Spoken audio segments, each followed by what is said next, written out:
Dans le cadre de la commémoration du 20 juin, Journée mondiale des réfugiés, nous sommes allés à la rencontre de l'ONG Stop Sahel qui exécute le projet Appui multisectoriel aux réfugiés mauritaniens, financé par le HCR, pour en savoir davantage sur l'exécution de ce projet dans la région de Kaï. Ainsi, nous avons interviewé le chef du projet Sambou Cham, qui nous a parlé des réalisations du projet durant ces années de mise en œuvre. Suivons ses propos. C'est un projet multisectoriel qui assiste les réfugiés dans différents volets. Il y a le volet protection, il y a le volet moyens d'existence, il y a aussi le volet documentation. Donc, nous avons un partenariat avec le HR, comme je vous l'ai dit, notre association. Nous venons en appui à ces réfugiés qui sont là dans notre région depuis plusieurs années. En gros, c'est ça. Donc, le projet a commencé depuis 2012. L'implémentation, ça se poursuit. Bon, naturellement, chaque année avec des changements d'orientation et de stratégie. Voilà. En gros, c'est ça, quoi. Bon, les actions concrètes sont multiples. Donc, je ne peux pas, en un laps de temps, vous donner la liste de toutes les réalisations. Mais ce qui est sûr, quand même, le partenariat HCR Stop Sahel a été beaucoup d'un apport très capital pour assister ces réfugiés, comme je l'ai dit, dans différents domaines. Dans le domaine de l'accès de ces réfugiés, des communautés d'une manière générale, parce que ces réfugiés sont en cohabitation avec les autochtones, leur accès à l'eau potable, il y a la santé. Donc le Stop Sahel sur le financement du HCR a beaucoup fait pour améliorer l'état de santé de ces populations par l'appui des centres de santé, récemment par l'affiliation de ces réfugiés à la mutuelle de santé. Ces réfugiés, progressivement, on est en train de les affilier à la mutuelle de santé, leur permettant d'avoir des soins de santé de qualité à moindre coût. Il y a aussi l'éducation. Beaucoup a été fait en faveur des enfants réfugiés pour inciter les ménages à inscrire les enfants à l'école. Donc ceux qui sont inscrits à l'école bénéficient des kits. Il n'y a pas que ça seulement. Nous avons même appuyé les écoles qui accueillent ces réfugiés en table-banc, en mobilier, etc., etc. Bon, comme je l'ai dit, en moyen d'existence aussi, la même chose. Le HR, toujours qui finance, comme je l'ai dit, le programme mis en œuvre par Stop Sahel, a appuyé les ménages, n'est-ce pas, dans leur capacité de production, par les instruments, les semences. Il y a aussi l'insertion des jeunes dans des circuits économiques, au travers des filières porteuses, telles que l'embauche et la production de lait. Bon, il n'y a pas que ça, il y a aussi les formations. Bon, quand on installe des gens, il faut les former. Donc des formations sont données aussi pour ces jeunes. Notamment les banques de céréales. Je ne vais pas oublier ça. Nous avons installé un peu partout des banques de céréales dans certains sites. Vous allez voir que dans pratiquement un mois, nous allons entrer dans la période de soudure. Ces banques auront pour vocation, n'est-ce pas, de donner des vivres aux communautés à un prix exempt de toute spéculation. Donc ça contribue aussi au renforcement de la sécurité alimentaire. Il y a aussi les périmètres maraîchers, on ne va pas oublier. Donc nous avons aussi donné des périmètres maraîchers au groupement des femmes. Donc les périmètres maraîchers aussi qui sont d'un apport très capital pour non seulement la sécurité alimentaire, mais aussi nutritionnelle. Donc comme je l'ai dit, en peu de temps, on ne peut pas tout égrener. Je ne vais pas aussi oublier la documentation. Comme vous le savez, ces réfugiés sont là. Certains ont les documents de réfugiés, la CIR, qui est la carte d'identité de réfugié, qui fait office non seulement des cartes de séjour, mais des peines de travail. Il y a ça. Il y a aussi des enfants qui sont nés au Mali. En vertu du droit de sol, on leur donne des jugements supplétifs. Après, des jugements supplétifs qui sont transcrits en acte de naissance. Et pour ceux qui ont atteint la majorité et qui les souhaitent à leur demande, bon, des procédures de naturalisation sont enclenchées. Bon, tout ça, c'est la recherche de solutions durables pour ces réfugiés. Donc voici en gros, comme je l'ai dit, grosso modo, toutes les réalisations qui ont été faites en faveur de cette communauté. Oui, bon, pour financer tous ces projets, comme je l'ai dit, notre partenaire, c'est les HR. Bon, les HR, c'est une agence du système des Nations Unies. Bon, les agences aussi captent des financements, des donations, des États, etc., etc. Donc, notre partenaire sur ce projet, c'est le HCR, qui est l'agence du système des Nations Unies chargée, n'est-ce pas, de la protection internationale des réfugiés. Donc, c'est le HCR qui nous appuient. Donc, je ne saurais terminer cette interview sans pour autant faire même un clin d'œil à tous les réfugiés de par le monde. Comme vous le savez, nous sommes à quelques encablures de la célébration de la Journée internationale des réfugiés, parce que la journée du 20 juin est dédiée aux réfugiés de par le monde. Donc, je vais souhaiter une très bonne fête à tous les réfugiés de par le monde, et singulièrement ceux qui sont dans notre pays. Bon, notre pays accueille des réfugiés de plusieurs nationalités, mais inversement, comme vous le savez, depuis un certain temps, depuis l'éclatement de la crise sécuritaire de 2012, il y a beaucoup de Maliens qui sont aussi établis à l'extérieur, et surtout dans les pays limitrophes. Donc c'est pour dire que c'est un phénomène qui se vit en sens inverse, pour ne pas dire que c'est un phénomène mondial. Donc la journée du 20 juin, c'est une journée qui est dédiée pour magnifier le statut de réfugié. Donc je souhaite une très bonne fête à tous les réfugiés et une très bonne fête aussi à notre partenaire qui est le HCR. Suite à ces propos, Djeneba Sissoko, assistante juridique du Stop Sahel, a expliqué le rôle du projet sur les dossiers administratifs des réfugiés. D'abord, je suis chargée de doter les réfugiés mauritaniens qui sont sur le sol malien depuis 1989, de les doter en extrait d'acte de naissance.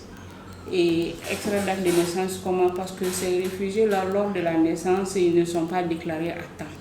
S'ils ne sont pas déclarés à temps, ils tombent dans le cas de jugement supplétif. Pour ça, nous avons une base de données qui nous a été soumise par UNHCR. À travers cette base, nous faisons l'identification de ces réfugiés sur le terrain.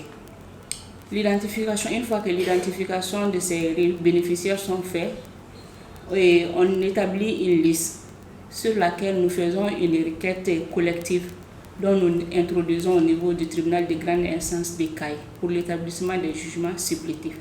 Une fois que ces jugements-là sont établis, on les transcrit dans les différentes mairies des partenaires. Ensuite, on les remet aux bénéficiaires qui sont nos réfugiés.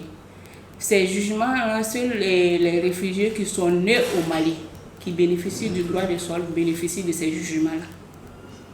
Ça veut dire les enfants qui sont nés après 1989 et ils bénéficient du droit de sol. Ensuite, concernant le processus de naturalisation, l'extrait d'acte de naissance joue un rôle capital. Parce que ces extraits, comme vous voyez ici, ces extraits-là nous permettent d'établir plusieurs actes d'état civil, tels que pour les personnes majeures, c'est-à-dire les 18 ans et plus. D'abord, au niveau de la police, nous établissons des certificats de bonne vie et mœurs. Au niveau des mairies, les certificats de résidence. Et au niveau de la justice, également le casier judiciaire, qui a constitué le dossier de naturalisation. Et en plus de ces dossiers-là, il y a également des actes personnels qui sont à renseigner auprès des bénéficiaires. Une fois que tous ces dossiers-là sont au complet, on envoie ça à un avocat qui a été présélectionné, qui rédige une correspondance adressée au directeur national des affaires judiciaires et des sceaux pour la demande de naturalisation. D'où notre implication dans le processus de naturalisation pour les réfugiés qui ont demandé une intégration locale. Bien sûr, ce processus a débuté, je dirais, en 2016, mais moi j'ai pris acte à partir de 2017. De 2017 à nos jours, oui, il y a des personnes qui ont déjà acquis le certificat de nationalité malienne. Bon, nous dirons que nous, on joue juste un travail de facilitateur sur le terrain, parce que sur les ACR, nous faisons le travail du ACR, parce que le ACR nous finance pour qu'on puisse travailler pour ces réfugiés. Ça veut dire que le ACR est notre bailleur en quelque sorte. Si on dit réfugiés, c'est directement lié à l'ACR. Nous travaillons sous le compte du ACR pour ces réfugiés. Le projet appui multisectoriel aux réfugiés mauritaniens est également appuyé par le tribunal de grande instance de CAI. Pour en savoir plus sur leur rôle, nous avons rencontré Maître Modibo Soliba Sangaré, greffier en chef. Réfugiés, l'établissement des dossiers pour les réfugiés mauritaniens au Mali, l'accompagnement de ACR et SOP Sahel. Nous recevons les demandes. Ces deux organismes, nous les traitons et nous délivrons des actes en réponse à leurs demandes. L'établissement des extraits de naissance adressés à la mairie. Au préalable, c'est la mairie qui adresse la demande au tribunal au nom de ces réfugiés. En réponse, le tribunal traite et leur renvoie les extraits. Et c'est suivant ces extraits que les actes de naissance sont établis au profit de ces enfants. Et c'est pour prouver leur quand même appartenance à un pays qui est le Mali. C'est pour prouver qu'ils sont nés sur le territoire malien. Pour avoir des documents maliens, il faut au préalable quand même que les demandes nous parviennent. L'ONG, bon, je peux dire que l'ONG quand même vient à nous, mais par personne interposée, qui est SOP Sahel. L'ONG est là en appui au Mali. Ils sont implantés au Mali. Le travail ne va pas quand même sans difficulté. Il y a des difficultés, on fait comme on peut pour servir le Mali, pour servir les citoyens. Parce que nous sommes là pour eux, nous travaillons pour eux, et c'est grâce à eux que nous sommes là. Sinon, le travail ne va pas sans difficulté. Mais pour le moment, on s'en sort. Ce sont des dossiers, au préalable, les jugements sont faits au nom de ces demandeurs. Ces mêmes jugements permettent d'établir des extraits d'actes de naissance pour la personne. Comme je l'ai déjà dit, pour prouver quand même ta citoyenneté, pour prouver ta provenance d'un pays. Et c'est avec ces extraits de naissance que le tribunal est saisi par rapport à l'établissement des casiers judiciaires. Le casier judiciaire, ça concerne les condamnations. Et la validité, c'est de 3 mois. Et on ne peut pas établir un casier tant que la personne ne présente pas un acte de naissance. L'établissement du casier est lié à la présentation de l'acte de naissance de la personne. C'est ce qui nous permet d'écrire, parce que toutes les données sont là sur l'extrait de naissance et qui est reporté sur le casier judiciaire. Enfin, Maître Massaman Bakayoko, avocat à la Cour, nous a beaucoup éclairci sur la procédure de naturalisation. C'est des enfants mauritaniens, des enfants nés de parents mauritaniens, mais qui sont nés au Mali depuis plus de 10 ans. Maintenant, du fait qu'ils ne savent rien de leur pays de parents d'origine, on a estimé qu'il fallait bien leur donner une nationalité, sinon ils seraient des apatrides. Et ça a été très bien fait. Et Top Sahel donc s'est occupé de ce volet pour recenser ces gens un à un et faire en sorte qu'ils puissent obtenir la nationalité malienne par voie de naturalisation. Et ainsi donc, Top Sahel est entré en contact avec moi, ex-qualité avocat. Et le premier dossier qui m'a été affecté, c'était précisément en octobre. Et ça a été très bien fait.